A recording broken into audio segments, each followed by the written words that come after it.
पर शासन करने के लिए, मन पर शासन करने के लिए, दिव्य आनंद का अनुभव करने के लिए ब्रह्मचर्य नींव है, नींव।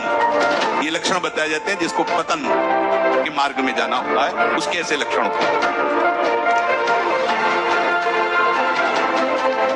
जब जिसको भगवत प्राप्ति होनी होती है मनुष्य शरीर में, तो ये संयोग प्राप्त होना शुरू हो जाता है। वो शास्त्रों का स्वाध्याय करने लगता है। इंद्रियों की चांचल्यता उसे अच्छी नहीं लगती, देखना सुनना बोलो, गंभीरता आने लगती है। कोई भी उससे बात करे मुस्कुराकर, ऐसा दयाचित्त, सब पर करुणा करने वाला उसका स्वभाव बनने लगेगा। चित्त विषय चिंतन के लिए लालायित नहीं होगा, लालची नहीं होगा, चित्त उदासीन हो, कुछ अच्छा ही नहीं लगता। स्वभाव में कोमलता, दूसरों से कुछ लेने की इच्छा का त्याग, किसी को भी मन से भी दुख ना पहुंचाने की सोचना, मन से भी किसी को दुख ना पहुंचाने की नहीं, किसी को मन से भी दुख हम ना सोचें कि भगवान देखो हमको गाली दिया, अपमानित किया, इसको ऐसा नहीं, ऐसा भी नहीं। सद्गुरुदेव भगवान की पूजा, पवित्रता का स्वभाव और अपने इन कर्मों का कभी प्रचार ना करना, यह है जिसकी उन्नति होनी, भगवत प्राप्ति होनी होती है। तो ये लक्षण उसके हृदय में जागते हैं। अपने शिष्य कश्यप जी को वो बोल रहे हैं। और जिसका पतन होना होता है, नाश होना होता है, उसे विपरीत बुद्धि प्राप्त हो जाती है। बुरी दशा आने के पहले बुद्धि बदली जाती है।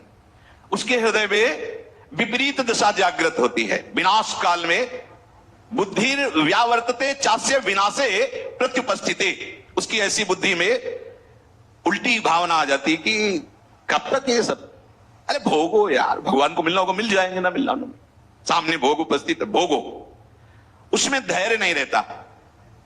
ये लक्षण बताए जाते हैं जिसको पतन के मार्ग में जाना होता है, उसके ऐसे लक्षण होते हैं। वो अपने धैर्य को नहीं बनाए रखता। कोई भी भोग सामने आया, विचार नहीं करना, पशु की तरह बस उसे स्वीकार कर लेना, नहीं। विवेक, अगला कदम रखने के पहले विचार करो, मेरा कदम कहां रखा जा रहा है, क्या होगा, अगर मैं ऐसा करूंगा तो होगा क्या, अगर हमारे हरि गुरु अपनी कृपा की नजर हमसे हटा लिए तो फिर होगा क्या। नहीं नहीं, बहुत बार ये सब किया, अब नहीं नहीं, और भाग पड़े, ज्यादा नहीं नहीं के चक्कर में ना पड़े, उस स्थान से भाग पड़े जहां सामने भोग उपस्थित हो। धैर्यवान यदि ऐसा है कि कोई प्रभाव नहीं पड़ रहा, तो भी वहां ज्यादा न टिके, हट जाए। काजर की कोठरी में कैसो भी सयान हो जाए, दाग लागी है, पैलागी है, पैलागी है, महापुरुषों ने कहा है। उसका धैर्य खत्म हो जाता है, धैर्यवान नहीं रहता। बहुत ध्यान देने योग्य बात है। शिष्य को बता रहे जिसका मंगल होना होता है उसके ऐसे लक्षण जो आप पहले वर्णन किए, और जिसका पतन होना होता है उसके ऐसे लक्षण। अब वो विषयों के अनुकूल समय में मन पर अधिकार ना होने के कारण वो अपनी प्रकृति के विरुद्ध आचरण करना शुरू कर देता है। अपनी स्वाभाविक प्रवृत्ति प्रभु की तरफ होनी चाहिए, उनके हम अंश हैं, पर वो विरुद्ध आचरण जो भगवत मार्ग से हमें पतित कर दे, ऐसे आचरणों में खुश होकर वो चलने लगता है। अत्यंत हानि पहुंचाने वाली वो क्रियाएं करने लगता है। देख लीजिए ये सब, उनका क्या व्याख्या करें। अत्यंत हानि पहुंचाने वाली, पता नहीं है, और अपने जीवन को स्वयं नष्ट कर रहे। तो जब उनको शिक्षा दो तो उनको बुरा लगता है कि हमें ऐसे महासुख से वंचित क्यों कर रहे हैं। अरे पागल, ये कोई सुख है जो तुम्हें क्षीण कर रहा है, नष्ट कर रहा है। आओ सुख सिंधु प्रभु के नाम रूप में देखो, कैसा अपार सुख है। वो उन सब वस्तुओं का सेवन करता है जिससे उसकी बुद्धि भ्रष्ट हो जाए। होटल से मंगाओ भोजन, माना बहुत साफ स्वच्छ दिखाई दे रहा है, लेकिन बनाने वाले का कैसा आचरण है, कैसे बना रहा है, क्या विचार है, कैसी पद्धति से बनाया गया है। आपको शीशा के अंदर रखे हुए सुरक्षित दिखाई देते, लेकिन उस समय क्या है, सब अच्छा है, पर उसका विचार क्या है, उस समय का विचार उसके अंदर संस्कार डाल रहा है। ये ज्यादा चाट चूट वाली जो जबान है, ये परमार्थ लायक नहीं होती, इसको सुधारो। जिस चीज की ज्यादा मांग है उसको तो कभी मत खाओ। एक बार तो यार कर्रे पड़ जाओ, एक बार तो थोड़ा हिम्मती बनो। देखो ना, देखो एक ऐसा फिर समय आता है, इन सब बातों का महत्व नहीं रहता जो हम आपको बता रहे हैं, कोई महत्व नहीं। एक समय पूज्यपाद उड़िया बाबा एक कवल एक बार में दे दो, जितना देना, 24 घंटे में एक बार, बस एक कवल। 18 घंटे भजन में बैठे, ब्रह्माभ्यास, कृष्ण शरीर हो गया, दिव्य तेज जग रहा। ब्रह्मचर्य ऐसे थोड़ी रहा जाता है कि आप तीनों टाइम को कस कस के और सब ऐसे पाओ ब्रह्मचर्य रहे। देखो कितनी मांग है, उचित दिया। वो अपने आप पचेगा ना, उसको भी तो पचने का समय दो। सब भरते रहोगे तो पचेगा कैसे? वो फिर पतन हो जाएगा उसका। उसको पचाने के लिए सामर्थ्य चाहिए। क्या सामर्थ्य? जितनी आवश्यकता है वो अंदर पता चलता है। जहां थोड़ा ऐसा लगे कि हम छक रहे हैं, बिल्कुल उसके आगे एक कवल भी मत पाइए। अभ्यास बना लीजिए, उतना ही रखिए। और अगर ऐसा लग रहा है कि पाने की थोड़ी इच्छा है और थोड़ी नहीं है, तो बिल्कुल मत पाइए। उसमें आपका ब्रह्मचर्य पचेगा। जो आपके अंदर जठराग्नि हो आपके ब्रह्मचर्य को विशुद्ध करेगी। और धीरे धीरे ब्रह्मचर्य जब स्थित होने लगता है तो ऊर्ध्वगामी होने लगता है।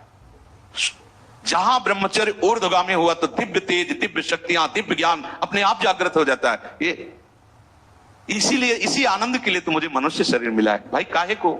जो बहुत बार, अब नहीं, अब जो एक बार भी नहीं हुआ वो करेंगे। क्या? भगवत आराधना, संयम से रहकर प्रभु के मार्ग में चलना। ये आहार पर ध्यान दीजिए। सारा का सारा परमार्थ का इसी पर टिका है, इसी पर, आहार पर। जिसको कश्यप जी से उनके गुरुदेव कह रहे कि जिसको इस मनुष्य जन्म में पूर्व पुण्य कर्म या संत महात्माओं की कृपाओं से मुक्त होना होता है, उसके ऐसे लक्षण प्रकट हो जाते हैं।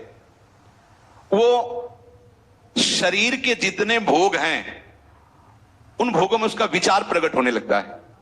कब तक? कितना खाते रहेंगे, ये कितना देखते रहेंगे, कितना भोगते रहेंगे, ये प्रारंभिक विचार प्रकट होने लगता है। मन कहता है ये संयोग कब तक रहेगा? कितना कितना विचार, अंदर विचार प्रकट होता है। उस विचार से उसके हृदय में इस शरीर और इन भोगों की जलन से मुक्त होने की इच्छा जागृत होती है।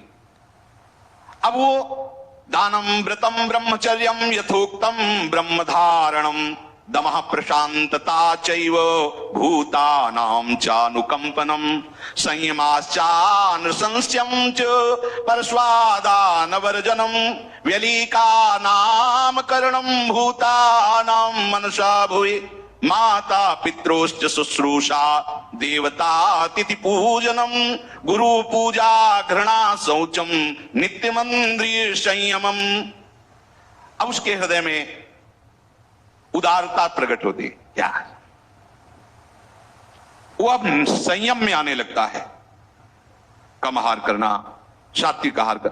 यार आहार से प्राण ही पोषण तो करना, चाहे जो कुछ पाओ, इस पर तो भाई संयम करना पड़ेगा। कुछ काल तक आप करके तो देखिए। अभी आपने आहार का केवल देखा है हिसाब, तो आपकी दशा क्या है? आप थोड़ा संयम में आइए और रसेंद्री के मांगे हुए आहार को कम दीजिए। मान लीजिए ये जन्म थोड़ा इसमें लगा दीजिए, आप देख लीजिएगा। केवल प्राण पोषण होता है आहार से, लेकिन जब आप रसेंद्री से युक्त होकर फिर वो आपको और भोगों में फंसाएगा। बच नहीं सकते, पक्का नहीं बच सकते। संभालना पड़ेगा, संभालना पड़ेगा। जब तक आपकी रसेंद्री ठीक नहीं होगी तब तक आप हमारी बातों को धारण करने की योग्यता नहीं प्राप्त कर पाएंगे।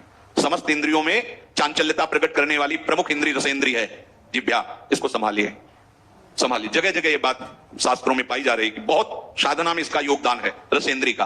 बहुत संयम में रही। हमने बहुत से संत भगवान को देखा है। अब ये जो विचरण करने वाले महात्माओं घटना होती कि भाई 35 रोटी पा गए, ये पा, अब 8 दिन भोजन नहीं मिला तो 35 रोटी क्या करेगी? एक बार में 5 या फिर 5-6 दिन के लिए फुर्सत, वहां कुछ विकार थोड़ी आने की जरूरत है। हाँ, जब आपको बाल भोग मिल रहा है, राज भोग मिल रहा है, शयन भोग तीनों टाइम मिल रहा है, अल्पाहार, थोड़ा थोड़ा सात्विक आहार, भजन, हर समय आप बैठ सकते हो, ऐसी हो। अब वो ब्रह्मचर्य व्रत को धारण करेगा। उदारता, संयम, खान पान, ये सब, और ब्रह्मचर्य। सच्ची मानिए ये अलौकिक व्रत है। ब्रह्मचर्य धारण करने वाले कोई बादाम, हलवा, घी की जरूरत ही नहीं भाई। बिल्कुल सच्ची मानिए। जैसे तप्त भूमि में पैर कैसे पड़ता है, एकदम ऐसी बिजली रहती है ब्रह्मचारी के शरीर। बिजली 60 किलोमीटर बिना विश्राम किए चलते देखा है। पीछे भी चर्चा की थी। हम हार गए। कमंडल हाथ में चढ़ ब्रह्माकार वृत्ति चले जा रहे। कब आहार मिलेगा, कब विश्राम, कोई मतलब नहीं। आहार भगवदाकार वृत्ति। ब्रह्मचर्य अत्यंत आवश्यक, जिसे आप खिलवाड़ समझ रहे हो, ये बहुत बड़ी हानि है। जिन लोगों को ऐसा लगता है कि ब्रह्मचर्य छीण करके हम घी दूध पी करके या मकर और कौन सी भस्म और स्वर्ण भस्म, मकर ध्वज और क्या क्या, भाई ये सब उसकी पूर्ति नहीं कर सकते। ध्यान रखना, जो ब्रह्मचर्य आपका छीण हुआ, जो नस नाड़ियों का अभ्यास आपका गलत बन गया, उसको कोई भी भस्म, कोई भी औषधि, कोई भी घी दूध बादाम पिस्ता पूर्ण नहीं कर सकता। ध्यान रखना। जिन लोगों को ऐसा लगता है वो भ्रम में है, वो भ्रम में है, वो भगवत आराधन की योग्यता खो देंगे। ब्रह्मचर्य अत्यंत आवश्यक है।